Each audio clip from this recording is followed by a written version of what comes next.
Hey, Cam, how are you doing? I'm good. How are you? Doing good, thanks. Can you hear me okay? Yeah. Can you hear me? I can hear you great.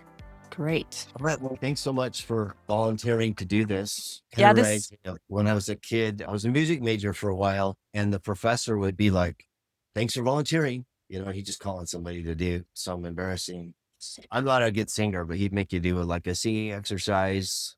You had to lead the music and sing this thing. And I'm a piano player. So typically piano players have bad ears. Yeah, we don't hear because we don't have to listen. We don't have to tune our instrument. We just play the notes. right. But we're usually good at chords. So there's kind of a trade-off there. So the ear part of my music class was bad, but like the theory part, I was like really good at because I was a composer and it just all made sense to me. The theoretical part, a lot of people really struggled with that. We had 35 people when I started the class, and then in 2 weeks we're down to 13.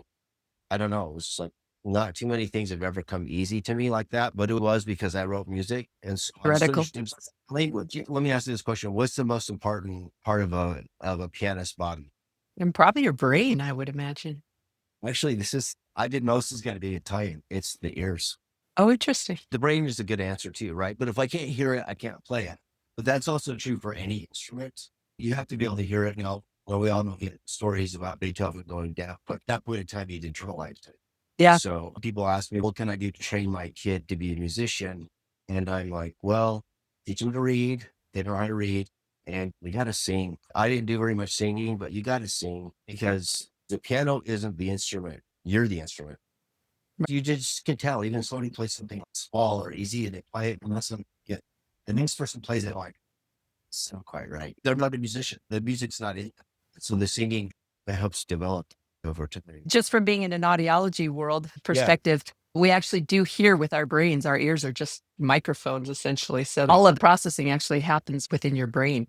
So the ears are just the way sound gets into the brain. Yep. Interesting. Yeah. Well, all right. Well, we're going to have a fun talk today. This is Kim Garrett on our podcast. She's one of the owners and founders of the Timpanogos Hearing and Tinnitus. Hopefully I can say that right. Before I say too much, I just want to welcome her to the show and excited to have her on it. And I want her to just tell us a little bit about your company and kind of give us your story, like how you got into it, how I bet it went, started out, got to where you are today. I think the Sure. journey is fun. Sure. No, thanks. I really appreciate the opportunity to be on here. I like doing this kind of thing. I've done a few presentations and things on our practice, but also just on what I do specifically with marketing and stuff. Our Yeah. practice, you say Timpanogos, and that's one of my biggest regrets is naming it. It's this big mountain right behind our Yeah. city. And it never occurred to us that we'd grow really further than that, really kind of limited ourselves with the name. So if I could go back 25 years or whenever we opened our practice, that I would definitely do that a little bit differently. What would you name it? This is fun stuff. What would you name it? What are some of the ideas that have come up that you wish you would have done? I would probably name it something at the first of the alphabet, Allied Audiology or something, just to hit those alphabetical listings. Although now that we don't really do phone books and things, that doesn't matter as much anymore. But something just a little less limiting, just because we have clinics further out and we're looking to expand into Salt Lake Valley. So your URL is fantastic. ETIHearingAids.com. yeah. So you guys have a phenomenal URLs. That was smart. I actually have a better one that I use on a lot of our stuff. Somehow years ago, I picked up thebesthearing.com. So I use that one as well. Yeah. Yeah. We own that one. So I use that. Wow. And it's just directed, it's just forwarded to it. So that's been kind of fun. But we opened our practice in 2003. So it's been 22 years we've been doing that. And the reason we did, I've always been an entrepreneur at heart. I'd started a couple of businesses before that, before I met my husband. And he was already doing audiology. He served a church mission where he did sign language and just was fascinated with that world. Yeah. So that's kind of where he got involved in it. And then when we got married, from the time we started talking, it was with the intent of owning our own practice and our own business. Where did he serve as missionary? In Boston, Massachusetts. Okay. Yep. What years? Would have been 1990 to 1992. Yeah. 90 to 92. Okay. So I had a brother that went to Boston, but he probably was more, dang it. I bet you they might have overlapped at the end. Oh, interesting. Yeah. You have to ask him, Garstotter. So he was in Boston. I'm going to write that down. He was in Boston. I don't know if there's more than one mission, but he was in Nope, Boston. there wasn't at the time. During my mission, we actually had the sign language elders in my zone. They were in Oh, my fun. zone for a while, and they kind of had special rules. Yeah. You could go wherever you wanted. Yeah. I'm No like, mile well, we're going limitations. this other day. And I'm like, Yep. what? That was like way out of our normal mission boundaries. And I was like, Yep. explain this to me. And it was kind of like, they just had like their own rules, but it Yep. made sense, because you're Yep. doing sign for people all over the place. We actually have a family in our neighborhood who teaches something to do with speech impairment here at the college. So Oh, they saw a little bit of stuff. Anyway, tell me a little more about your story. Really love it. yeah. So we decided to open up a practice. It was kind of one of those, he'd been working for somebody else for a little bit.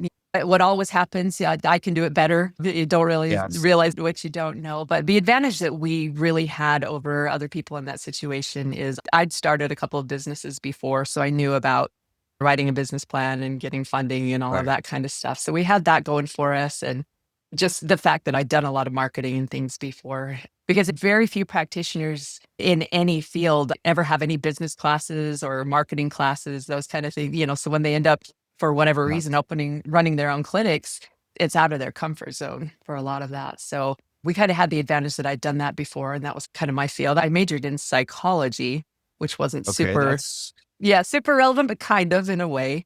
I actually is extremely relevant. We've had some younger people that I know, and they were going into like marketing. And I said, you should take some psychology classes, Yeah. like get a psychology minor. And they're like, well, why? I'm like, because it's kind of the same thing. You got to get into my mind here. So, Yeah. you know, No, it was great. And then it fed pretty well. A few years ago, I went back and got my MBA, which I think the psychology degree actually laid a good basis yeah. for that. And then just running a business for years was helpful. So that's kind of where we're at. We have currently 2 locations. We're opening a third within this year. We have 4 providers. It's been good. Where's your third location going to be? Salt Lake Valley. We're not exactly sure Okay. where, but right now we're kind of the only tinnitus specialty clinic in the state. There's a new FDA approved treatment called Linear that Okay. is kind of groundbreaking, but we're the only full-time clinic in the state to Really? offer that. In fact, we get patients from Idaho, from Wyoming, from Las Vegas. Really? We're the closest. There's only 90 clinics that have it throughout the country. So Did not know that. yeah, that's been kind of an That's all. interesting thing for us. Okay. So I don't think it's rare for somebody to go through school and not be a good marketer. I think that's probably more the rule than I think it's exception when they're a good marketer. Yeah. And I think they're also probably not always the best at business, but I think there's a rationale for that. If we were going to psychology, I think that the good provider cares so much that when they get into the financial side of stuff, give it away for free. Somebody's got to Yeah. say, time out here. We got a big living. Yeah. And sometimes it's the office manager or spouse or both, because you got to make a living, because Yeah. you have to. You can't expand. You can't give employees opportunities if you don't find a way to make a living out of it. So are your roles between you and your husband, are they like clearly defined? Are they written out? Or you guys just, Yeah, a few years ago, okay, we kind of always had our stuff. I mean, I always did the marketing. He has a good mind for business, so he's always done most of the financial side of things. I've always done the marketing, and I used to do a lot more of the hiring and things like that. But a few years ago, we really differentiated things. We read Gino Wickman's book, Traction, and okay, I'm not familiar with that book, but maybe I yeah, should read it. it was great for us. He kind of advocates a system, it's called 90.io, where you really define clearly roles, who does what within the company. Yeah. We did it with ourselves as well. And that way we kind of have, obviously we work together and we bounce ideas and things off of Right. each other. But he always jokes marketing is not his thing. If I show him an ad and he likes it, it's probably not going to do well. The ones that he doesn't like are the ones that succeed. So because he just has that mentality of, I want to always be professional. I want to put this out there. And I'm like, that doesn't always work with marketing. So there's a fine line between that. But Well, you know what? That's interesting because again, psychology is so interesting, right? So we did for me about music, and I've written a lot of music, and I'll play a song, and people go, "I love that song," and then I played another song that I think's way better, and like not a hit, yeah, and I'm like, "You like that one? I thought was just okay, but the one I really liked, you guys don't like," and so it's just kind of interesting. Even though I tell him a funny story, I paid my way through school teaching piano lessons, so I had a ton of students one day. I'd come back and I had written a song It's called Lazy A Blues. And sometimes the music wasn't like best for the kids to learn. And so anyway, I wrote this little tune, gave it to them and came back. And I didn't know they didn't. So I was going to play Lazy A Blues for them talent show, but so-and-so played it.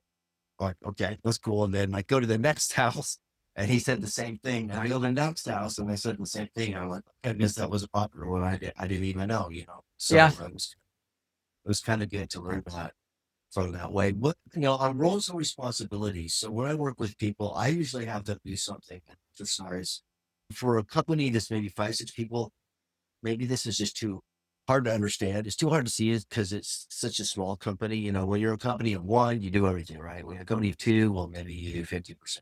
But when you get to an employee size, I would assume, how many employees you guys have? 10, 12, somewhere around there? 10. Yeah, we're at 10. Okay. So once you get that 10, maybe more the 20 range, what happens is the company just keeps plugging along and you start assigning tasks based off who's available, who has a natural instinct for something, right? And so what I find what happens is the business plan is here and both of them start here. And then what happens is they kind of go apart because you start just kind of following people instead of following your strategy, if that makes sense. Yep. And so what we ask people to do, and none of them like doing it because it creates so much thought, okay, is we have them just write your organizational chart as it is, just with all the people's names and what they do. Okay. And take out another piece and just do this with a pencil and take out another piece of paper and write down how you really strategically would want it to look. And then come back and compare those two to see where they don't align. Maybe you lucked out, they're perfect, but usually they're not. Usually they're not. And then you have to make some hard decisions or some choices to say, man, Jim's so good at doing this, but strategically it's a mistake for me to have him do that. I'm at risk because I'm having him do too many things, or shoot, my flank isn't protected there, or in order to move strategically in this direction and that direction, I got to have Jim choose one of these two things. And I got to learn that. Have you ever heard anything like that?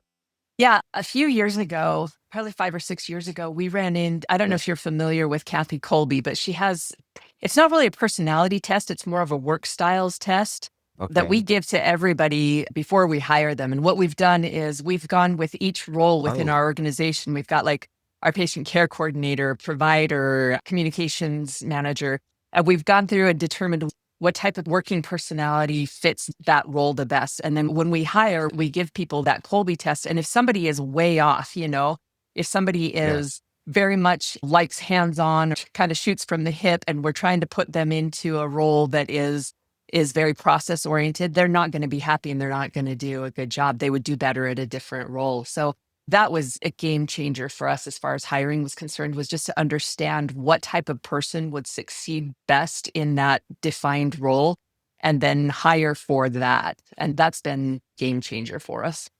That's interesting. Well, that sounds really cool. I'll check that out when we're down here. That I'd be Colby personality test. But if I would challenge you just to do this little test, I guess it's not that simple.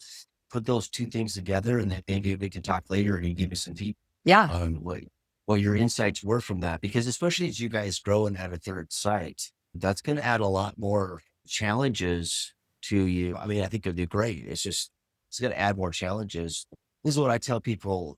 So right now, you guys are good at we'll call your locations like, balls, if you will. And so you're good at juggling, these different balls. But once you throw in a third ball, guess what happens to the other two?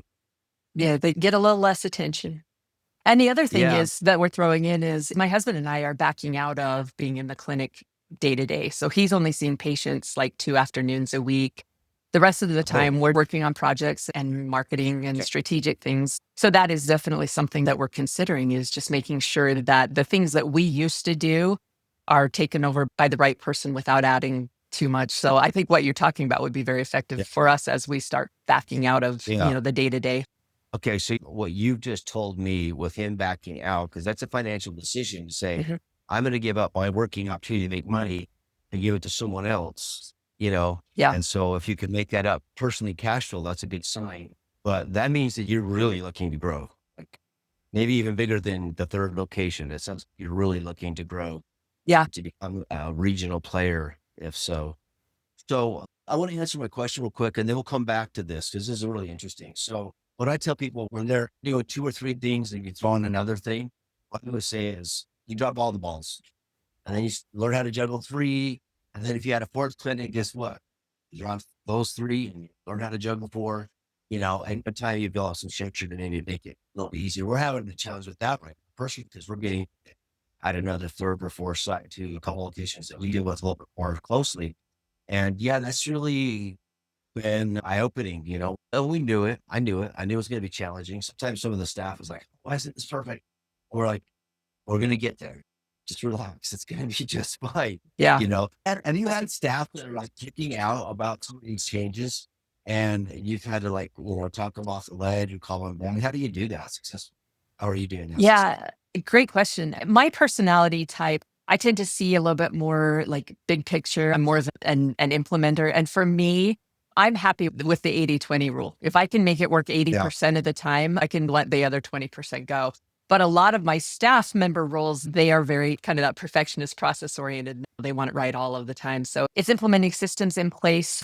So we have a weekly staff meeting, and during the week, everybody has access to this portal where if there is an issue that you can't solve or that one of our policies doesn't cover, you put that issue Mhm. in, and then we talk about that during that staff meeting, and we're able to resolve those issues. So that's one thing, is just giving people an outlet and a way to process it when things don't go perfectly, and then making sure that we either change a policy or add a policy if we didn't have it, because things do come up. You can't anticipate everything, but I find that just giving people that outlet helps with a lot of those kinds of things. Well, that's good. Okay. So let me ask you a couple questions then. So you're growing, we're going to have multiple locations. Right now you have two locations. Are those under one tax ID or are they like two separate tax IDs? What's your strategy there? Are you going to have multiple tax IDs or are you just going to keep it in one giant one? Yeah, we've got it just on ours right now because my husband and I own it exclusively. Right. We had looked at splitting it initially because one of the doctors that we had was looking at partnering for that a second location, and so Right. there was some talk of doing that, but that didn't really materialize, and we've just kept it under one just for ease sake. If we needed to do something like that, again, if we split it off or whatever, we'd split the S- the IDs.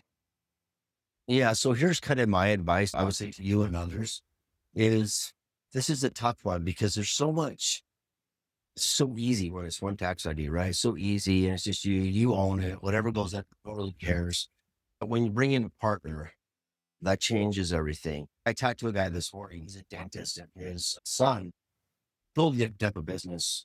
It was kind of a weird business. It was something to do with seed, coral, or something like that. I don't know much about this business, but anyway, the guy wanted to sell the business, and his numbers, it sounded like they were pretty not well taken care of, and so he wanted a really large price business. But because his numbers were questionable, I would never pay that price. And I think that's one of the challenges I would tell business owners at some point in time, like to really know your numbers, you have to treat them as if the business is something you really want to know about. So I met with another guy who's a podiatrist more recently, and his practice is a little bit smaller.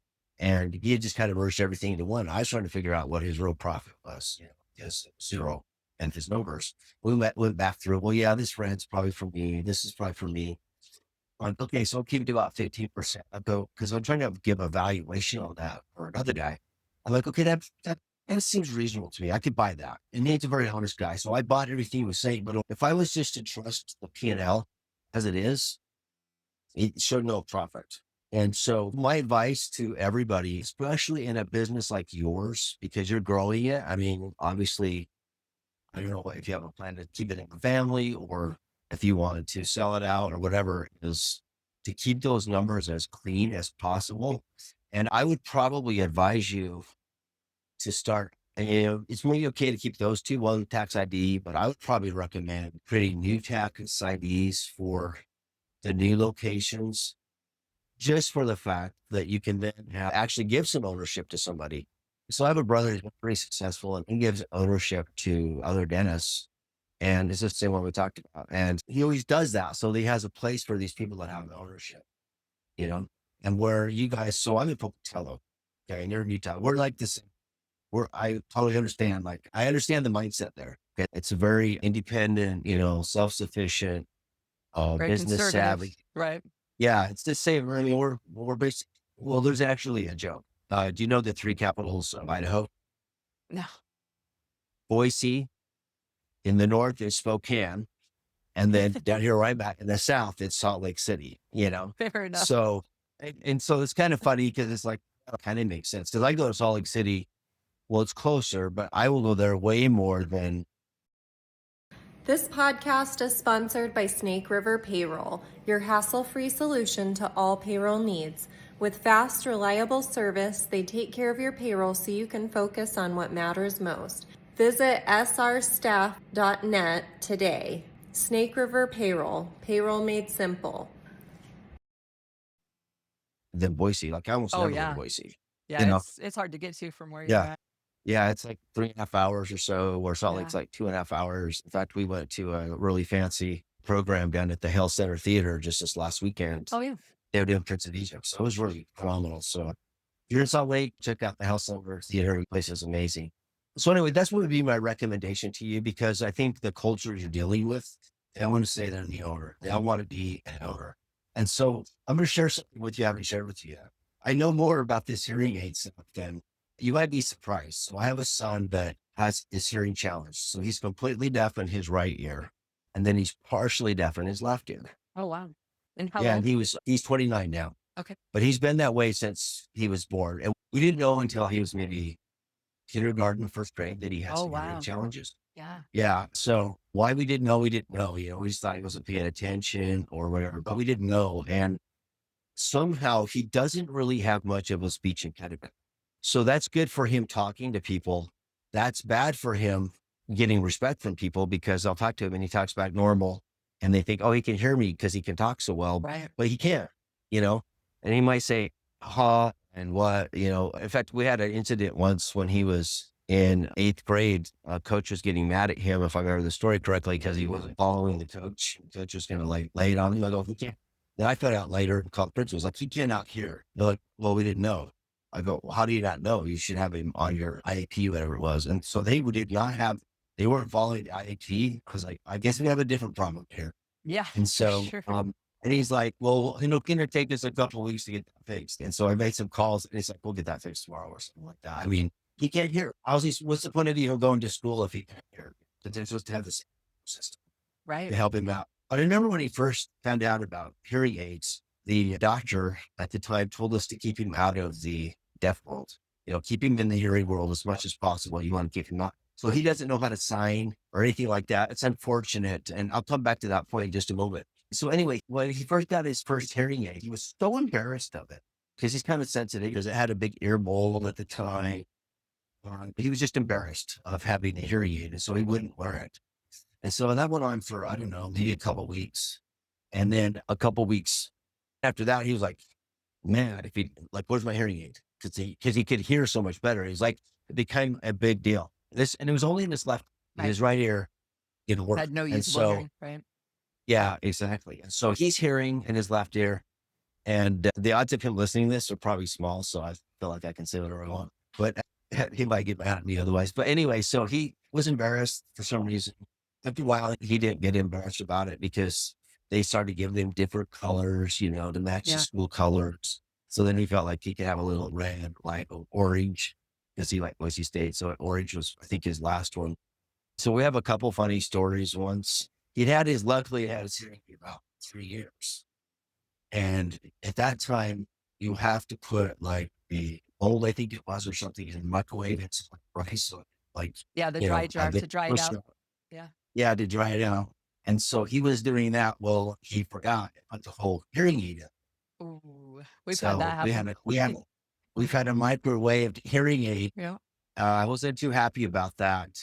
Luckily, the time was up, and so we were able to get him a new one. And obviously, we got a new one anyway. But it just kind of lucked out. He lost another one on one of it was Colossus, Oh because yeah. he forgot to Yeah. take it. Because he forgot to take it out. And it was like, well, okay, luckily that one had kind of made the time as well. And then when he was about 12, because he was so sensitive about the mold, they changed a lot since then, but he had this ginormous mold. And we kind of put together a little project. So I was working for a semiconductor company at the time, and they did all the design work for Starkey. And so we said, let's see if we can get like some NFL or NBA logos or their school logo or something. I don't know. So we kind of proposed. I didn't really go anywhere, but the VP that group, he thought that was a really good idea. And then subsequently, my son, he went on to do a lot of pest control sales, okay, Oh, yeah. which is kind of a hard thing to do, Yeah. especially if you can't hear well. At that time, he had different hearing aids. One you can't really see, the one you could see, Right. and like all I'm selling. So out goes the good one, in goes the old one. You want to play it up. You wanted everybody to know I can't hear you, and have a deaf boy trying to be out here and sell it. It worked really well for him. He was able to somehow make that work, and he's a great salesman. That's And great. yeah, so I mean, back to his word stuff. So sometimes he gets the words wrong. I remember once he said, well, let's go to Home Depot. And I said, it's Home Depot. He goes, yeah, but he goes, it looks like it's just Home Depot. I go, "Yeah, I think you're actually right." I said, if you don't want people to laugh at you, say Home Depot, but if you don't care, call Home Depot. And then another word he kind of got funny was, instead of infamous, he calls it famous. And I'm thinking that's probably actually a better way to say it, and famous. But anyway, he says infamous. And so just a little bit more about him as he was a young person was his older sister learned phonics pretty easily, but he did not learn phonics. And so I would go through, thought I was inventing a system. I'd go, okay, I'd read the story. Okay, when it got to and, it was his turn. And then then we added like I and a and of and at, we started adding the simple words. I thought, well, there must be like a list of these words. So as I'm looking through the list of words, I discovered something called sight words. And so we started teaching him how to read via the sight words method. I seemed to work pretty well. And anyway, so we've learned a lot about the hearing community. Yeah. So I think in Utah, you guys have a huge opportunity there, because I'm going to tell you some of the things okay, so he's done some work for, I think it was Hearing Life, if I remember correctly, because he was thinking about going into audiology and maybe doing special hearing aid specialist thing. Yeah. And so he was working for Hearing Life, and they're kind of a huge company, like Yeah. huge. And I didn't realize that it's kind of a trick too, because that is really there just so the manufacturer has a place to sell their hearing aids. Yep. It's an And I outlet. didn't catch that. I didn't catch that at first. So I don't know, do you guys offer all the brands, or do you have a brand you offer? No, we are completely independent. We do whatever is best for, because there are certain hearing losses that certain hearing aids can treat better. So we'd never wanted to take any manufacturer incentives, or sometimes the manufacturers will offer loans or to start or those kinds of things. But we didn't want to be really beholden to any one manufacturer, because then you can't fit your patient with what's best. So Well, I think that's great because he has like 3 pretty recent hearing aids. He's got one from, I'm not sure which brands they are, but anyway, he'll switch them around based depending on on, what he's doing. yeah, no, for Yeah. sure. Yeah. There are Yeah. some, I mean, some of them have Bluetooth streaming better. Some of them sound better for music. Some of them do better in noise. My husband has a pretty mild hearing loss, but he wears hearing devices Okay. because he has dementia in his family. And there's a really strong Oh, correlation between untreated hearing loss and dementia. So he just, whatever he can do to keep that minimize risk. that. Yeah, to minimize that risk. So he'll switch around based on if we're going to one certain restaurant that's really loud, he'll wear one pair versus another one. But So I went to Hearing Life. I hope I'm getting this right. Hearing Life's like Mhm. website to see where the locations were. They have hardly any Utah. I think 1 or 2, not very many. And I think they own a couple in Idaho, and they subsequently shut down a few of them. they've shut down. Yeah. Yeah. And so I called one of the guys. I said, "Can we buy this location?" And he's like, "Well, why?" And I'm like, "Well," he goes, "Well, that's not how it works. It's like you start it up and then we buy it from you." And I'm thinking, yeah, that's not how it works. But anyway, and so then I went to look at their website, and I noticed that like what I'm going to call, don't want to offend any of my listeners, but this is kind of true. So you take Salt Lake City and you take a 300-mile radius around Salt Lake City. It used to be like 150 miles, but it's become bigger now. It's like 300 miles. They call that the Mormon border. Fair. Okay. Because That's everybody fairly wants fair. to be my mom. Everybody wants to be my mom. So those of you that are thinking about coming into Utah and Idaho, this is what I'm telling you is very important. Okay. So they all want to be my mom. And I realized like they have no locations by mom because they're trying to be corporate, and they're like, that doesn't work here because people want ownership. People always think they can do something better. And you are dealing with like really true entrepreneurial mindset. And if you drive down I-15 between like Salt Lake City and Provo, it's just like it's mini Silicon Valley down there. And Yeah. so this is really true. And so those of you thinking about coming to this area, like you're dealing with very, very intelligent group of people, and they're more educated than you would even think. Yeah. So I remember I was working down in Phoenix once, and there was a lady there. This is when I got my MBA. She was one of my MBA friends, and so she's telling me she was looking for the city of Phoenix or Mesa, and she's like, which is kind of like, so like, and she's like telling me about Mesa. She goes, "Yeah, we're having this cultural event. We're supposed to have all these languages. She goes, there's no way we can do this. It's like, it's not possible." She said, "The day of the event, then all of a sudden, all these people came out of nowhere and can speak all these like random languages, just like nowhere, And so sign language would be one of those languages that you think this guy doesn't know it.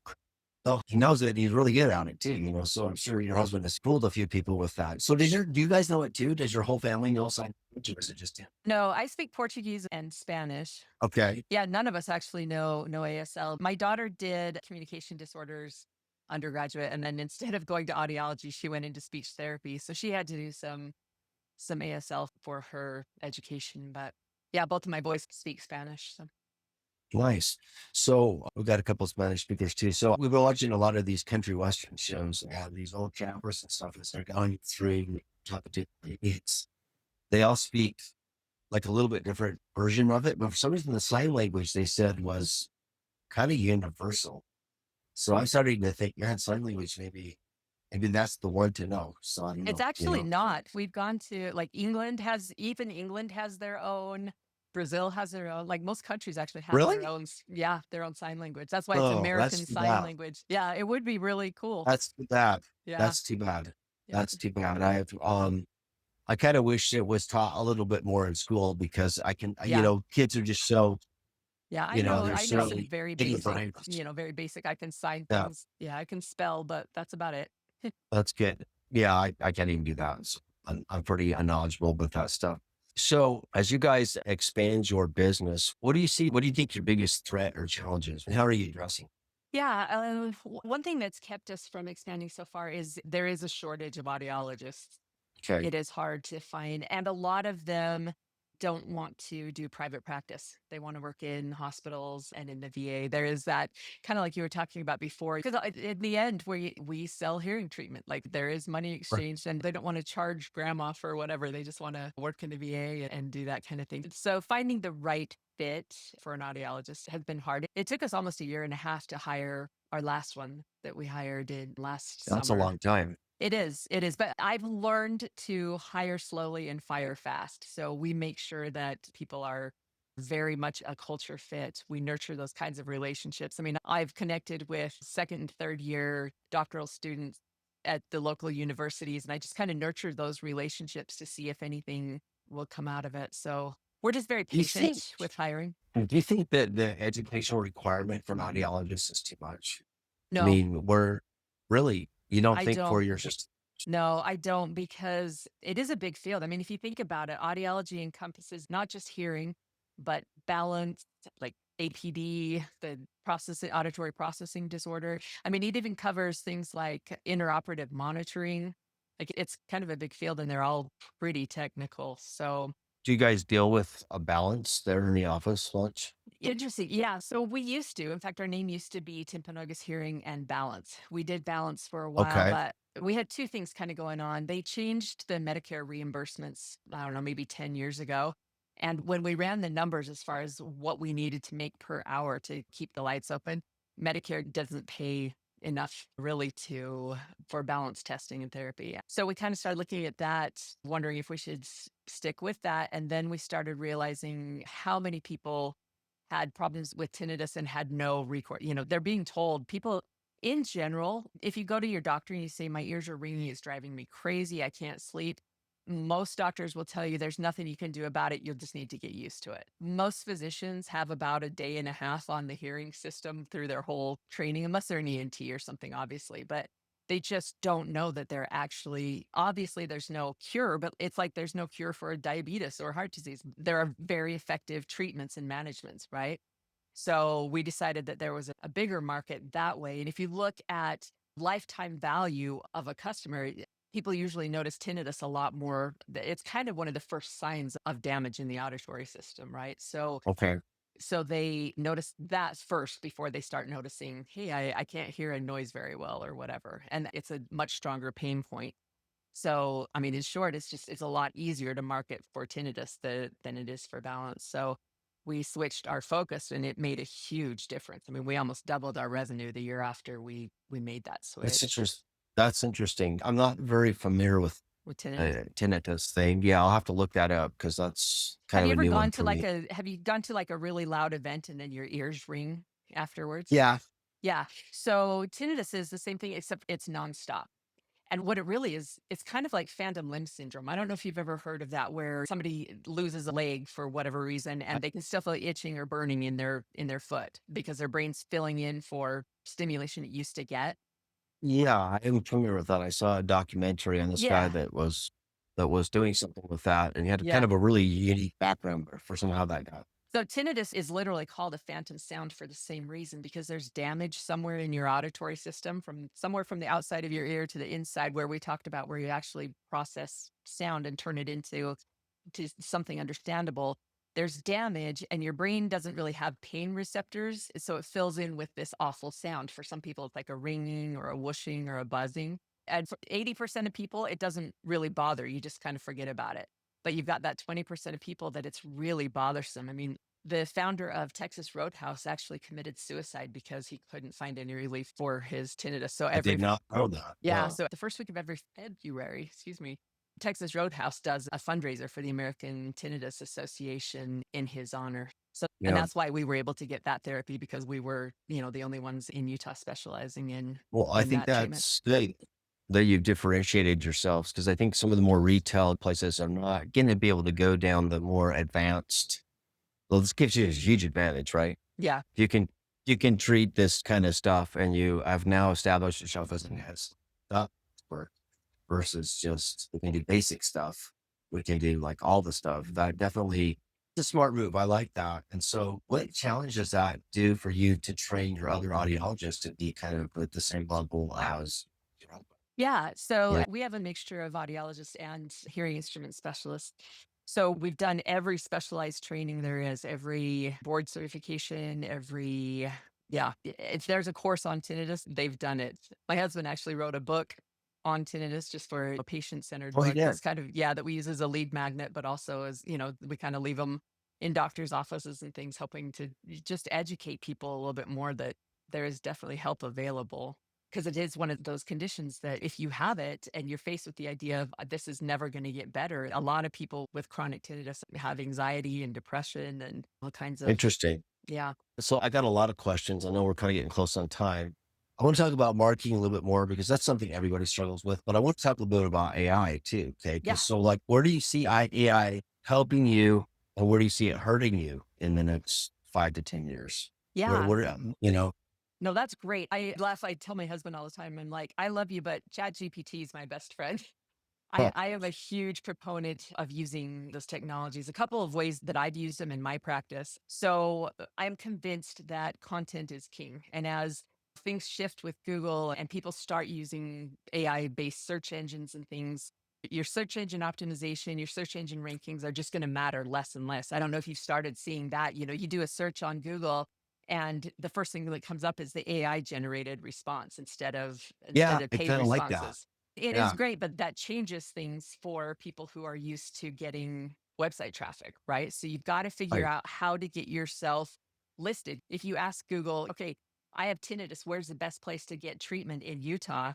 I want that AI response to say, you need to go see Timpanogos Hearing Tinnitus for these reasons. But you can't pay to do that, right? So you have to create a whole bunch of content that that ChatGPT can go out and look and say, you know what, these guys do know what they're talking about. So I use AI to write scripts to help me to do, we've got a YouTube channel where I'm filming my providers all the time talking about any topic that has anything to do with hearing tinnitus. And I use AI to help write the scripts and write the B-roll footage so we know how to edit them easily.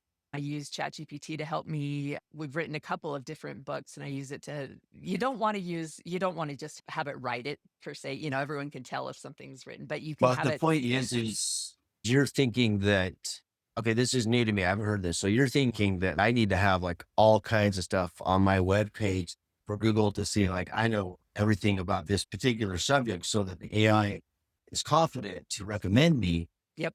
I don't see too many people doing that because Yeah. that's, It's that's, next level.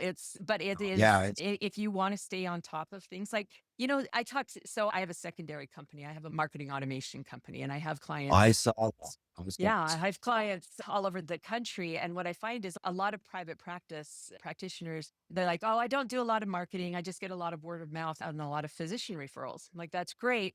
What do you do when the physician decides to just pull his own audiologist in and then your source of referrals dries up? And what do? Nobody gets enough patient referrals. Nobody has enough word of mouth to, I mean, you might be able to maintain, but if you're trying to grow, no way. You've got to find other ways to bring new blood, new traffic, new patients in.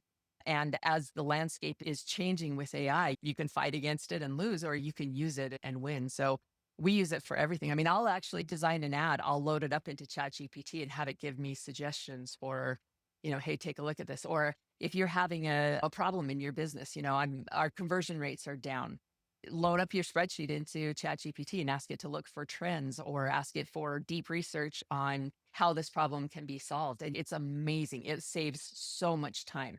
And you can get into producing a lot more content, a lot better marketing just from using that help instead of fighting against it.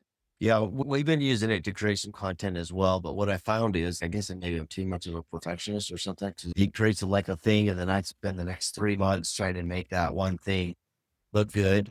And in this case, this example, I kind of need to because of some of the stuff that we're doing. Right. But I'm using it a lot just for basic stuff, simple stuff, asking.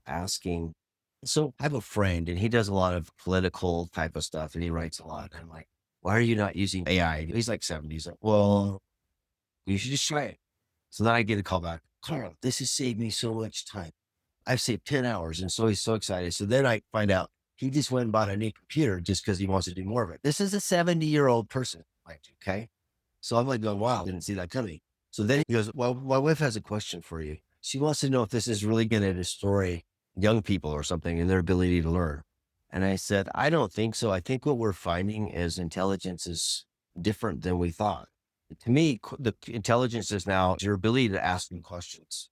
And the better question, you might get a better answer. So I ask questions all the time, challenging questions on whatever I feel like asking. Sometimes I find ChatGPT is a little bit, I have to tell it like, don't censor me. Don't give me a PC answer. Don't do that. I just want to learn. Just tell me what the research says. I don't want your opinion on it. And Yeah. sometimes it comes back, gives me its opinion. I'm like, did I ask for your opinion? Sorry. I guess, I'm like, fine, thank you.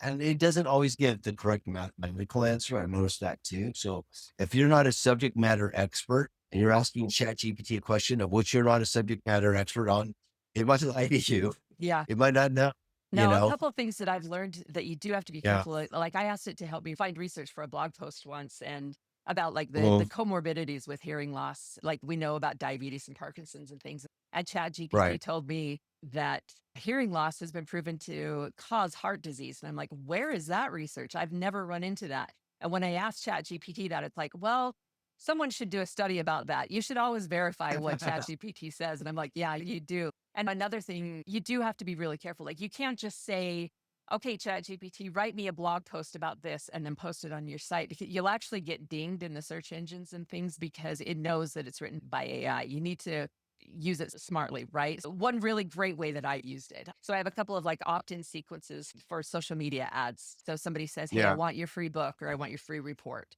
They opt in and then I have a series of 7 emails that kind of, great testimonials, great, kind of knocking down potential objections. I had that sequence that I'd had for years, and then I ran it through ChatGPT and asked it to help me optimize that. So I already had the content Right. written. I already knew what I needed to put out in these emails, but I asked ChatGPT to optimize it and optimize the headlines. And one big trick that I know that might be useful for anyone watching, if you put a relevant emoji in your subject line, you're 56% more likely to get that email opened. So just adding those things in and having ChatGPT optimize the same content that I had in those sequences, I went from a 20% open rate to 56 to 60%. That's Oh, huge for that's email, right? massive. So That's those kinds massive. of that's where ChatGPT can help you. You don't want to just rely on it because your competitor can do that too. Your competitor can say, write me an email about the links between hearing They, aids and dementia. They'll get the same thing. But if I say, here's my experience and here's my knowledge, optimize this for me, then ChatGPT is super useful. I think if I was your competitor, I'd get my grandma to go in and be a customer, and then emails you send to her, We've had that. send them to me.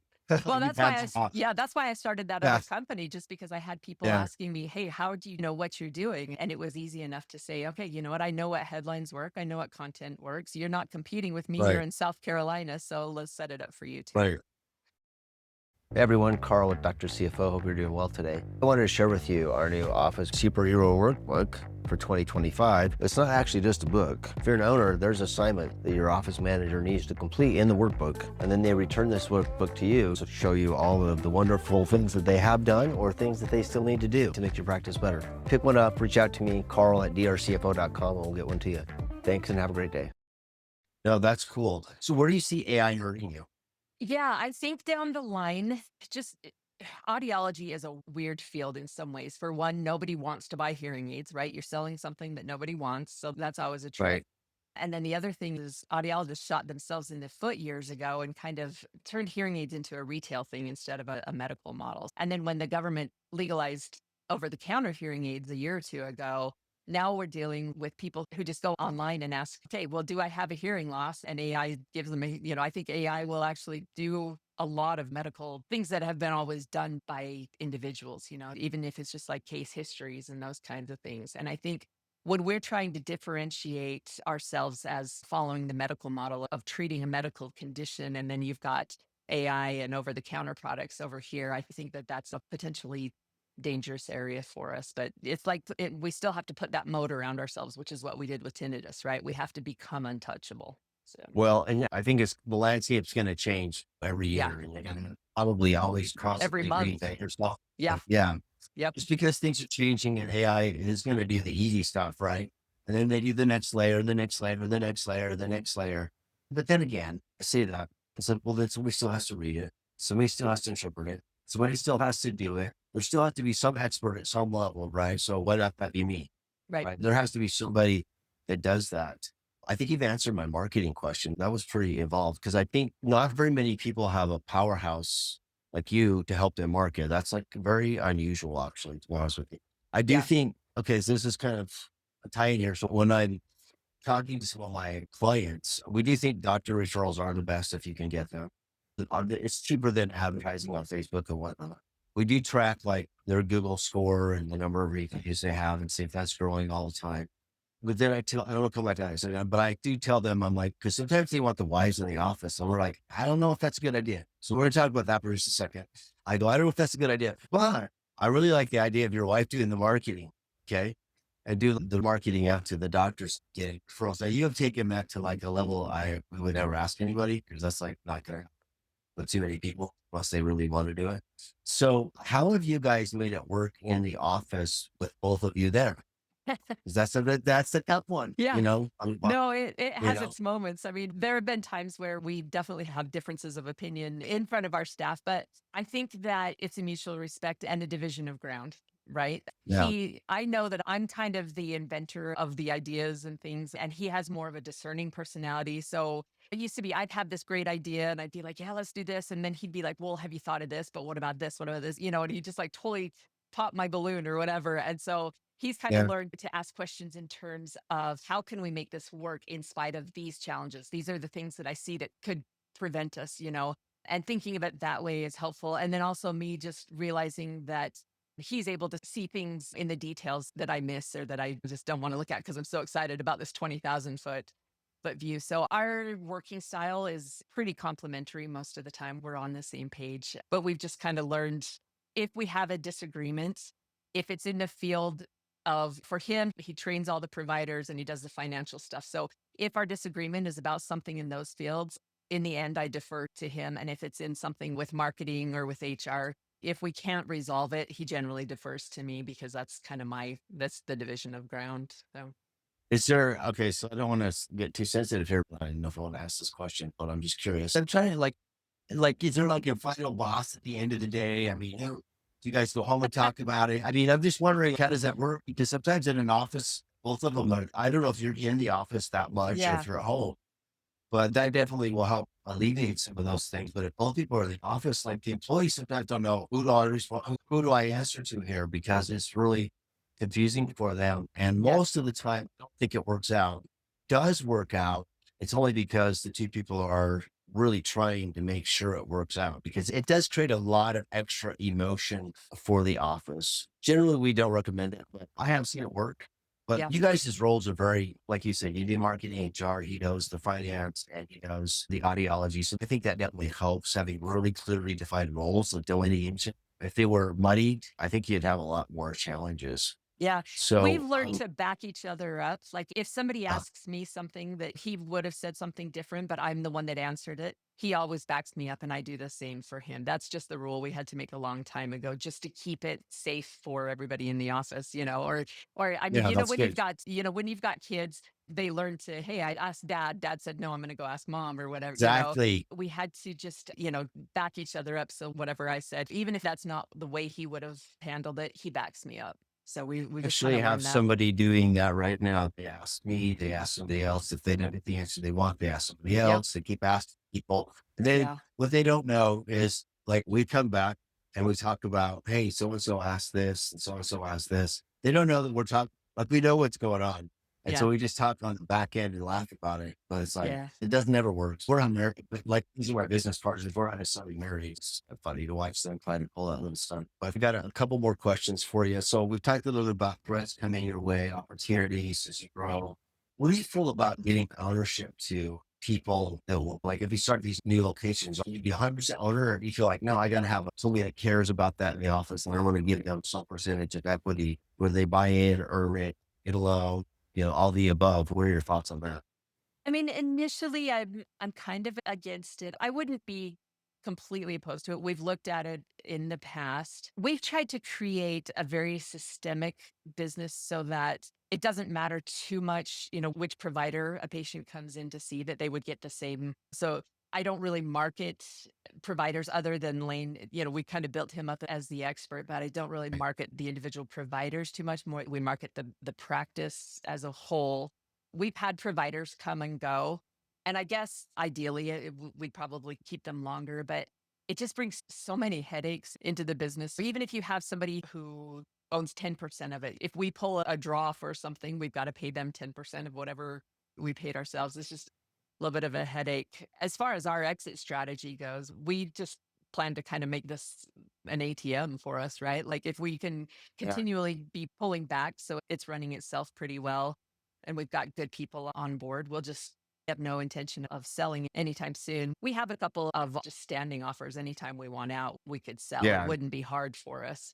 But right now, we have a great lifestyle. We work a lot, but it's on our own terms, Right. Like I was working until 11 o'clock last night because I was in a project that I just absolutely loved, but I'm not working at all on Thursday because I'm doing something fun. So I can do that indefinitely, right? We have a great lifestyle. Right. Like we No, love what we're doing. So that's a good place to be.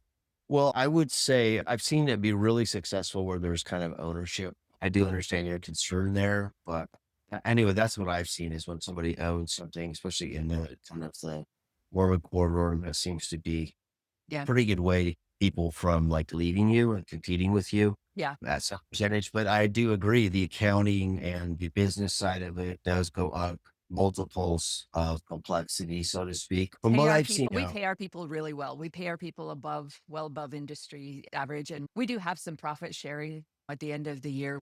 One of our core values is we celebrate and share success. So if we had a great year, we make sure that our people benefit from that too. And we have great benefits. We've created a culture where people generally don't want to leave. But honestly, if one of my people did want to go to open up a clinic, I'd finance them. I'd back them and be their partner. I don't know that I'd That's bring actually them onto smart. my I like business, that. but I'd help them, right? And I'd help them Yeah, that's help with the brilliant. marketing and things. So, and they know that too. So I think they'd look at us as business and professional mentors, and No, that's the culture we've tried to create. that's brilliant. I have a dentist I work with, and he said he sent 10 people to dental school.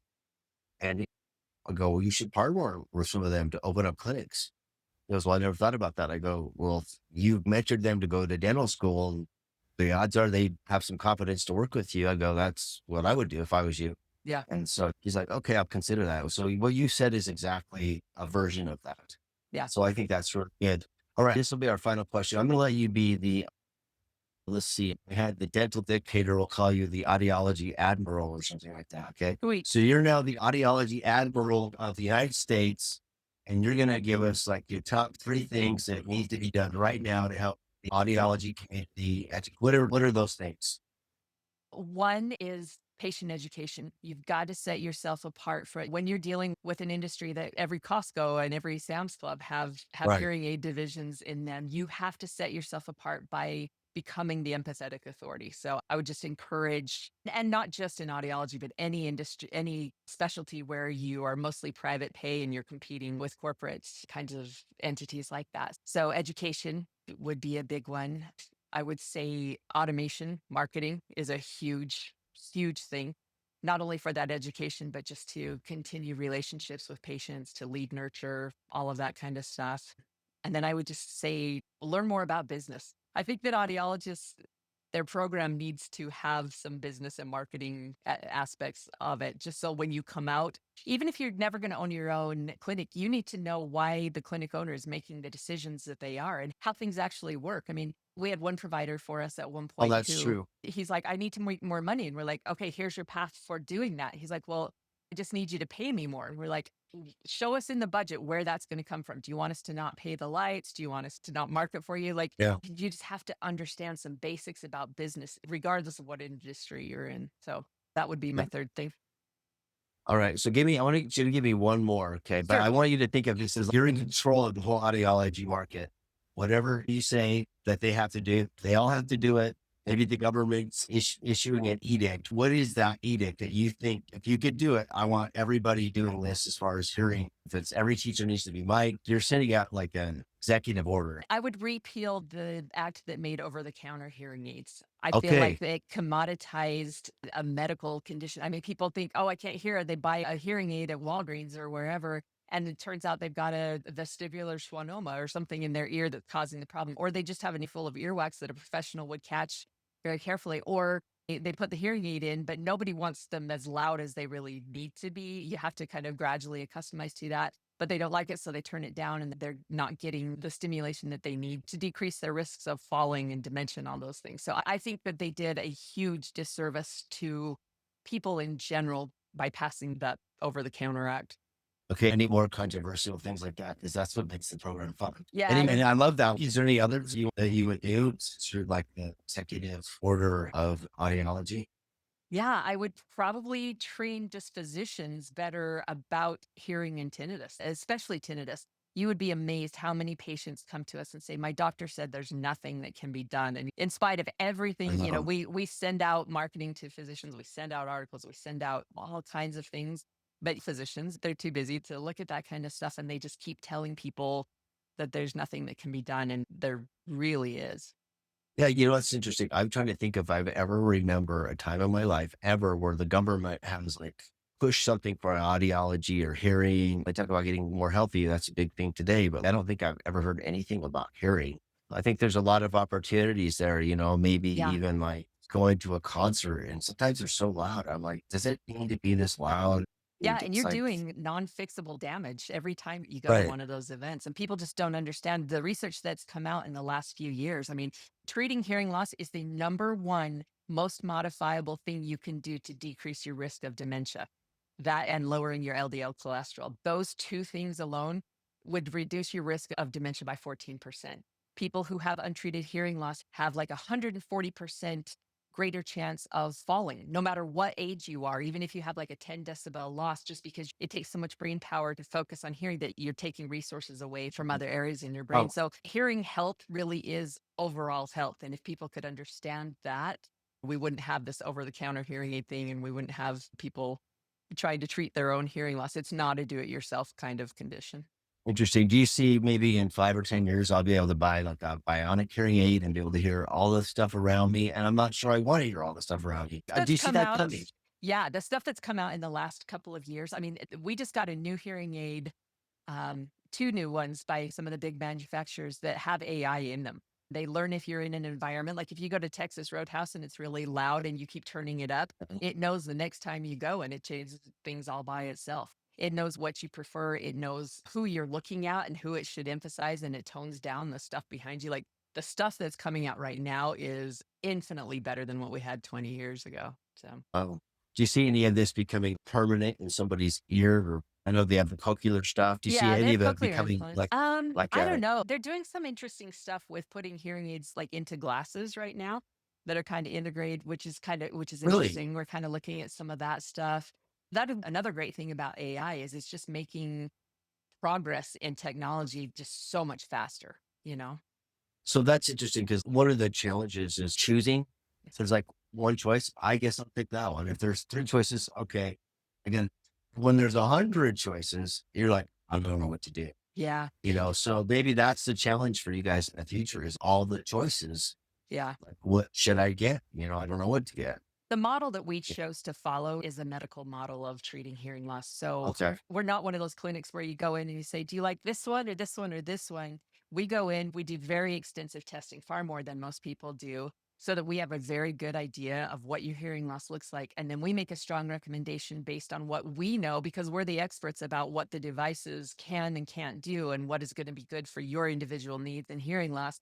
And then we just recommend that device. It's like if you went into your doctor with heart disease and he says, well, you can take these three medicines. There's this one and this one, and this one's cheaper, but it doesn't work as well. Like, how Right. are you going to make that choice? That's not how it works. Your doctor says, this is the right medicine for you, right? And in a professional medal of audiology, you say, this is my best recommendation for you based on what we know. Okay. So I want to kind of leave on that point. Okay. So I've worked with clients before, and this particular client, I wanted them to do exactly what you just said. This is the right choice for you. Okay. So if we move into models where if you're the doctor and you give somebody three options, you've just confused them. Yep. And you think, no, I'm giving them choice. No, you're just confusing them. Yeah. Because when you go to the store, you expect the guy just to tell you, he's the expert. You expect him to tell you this is what to get, Carl. But when they come to you, that's exactly what they're doing. But you think you're giving them all these options, and that is just confuses the crap out of them. Yeah. Don't do it. Give them Yep. the best option. If they can't afford it, let them tell you they can't afford it. And then maybe you can offer them a lower option. But your job is to offer them the best option and not judge whether they can afford it or not. Because at the end of the day, honestly, you usually will pay for the best, Yep. right? If people want the best. And if you offer them the second best, they could come back and later say, I'm not going to go to you because you didn't offer me the best. Yep. Or you sold it in a way that was like, this was almost as good as that, but it wasn't. Yep. And so then it becomes kind of a demerit on your skill just because you didn't have the confidence to say, no, this is the best one for you. Exactly. And so you could be hurting yourself. So I think people need to be careful with that. Kim, I really appreciate you taking time out of your day to spend with us. I want you to wrap up by telling us how to find you, your website, all that kind of stuff. If there's any marketing material that you want to share with us, or how do people get a hold of you, we'll put that in the podcast notes. So I'll let you end the show. Thanks. I appreciate it. Yeah. Our clinic website is utahhearingaids.com. And that's where you can find just a lot of resources about anything, hearing, tinnitus, all of that kind of stuff. If anybody's interested in just learning more about tinnitus, you can go to freetinnitusbook.com and you can actually get a free copy of our book that just has some very basic information about how tinnitus happens and then how to treat it. And then as far as the marketing stuff is concerned, my marketing company is called Karmic Automation, Karmic Automation. It's kind of based on the idea that if you put good out there, good comes back to you. So I like it. I like it. Yeah, I like it. Yeah. All right. Well, be sure to put those URLs out there so people can find you. And again, thanks so much for your time. Yeah. And it's great to meet you. have a great rest of your day. You bet. You as well. Thank you. Okay. Bye-bye.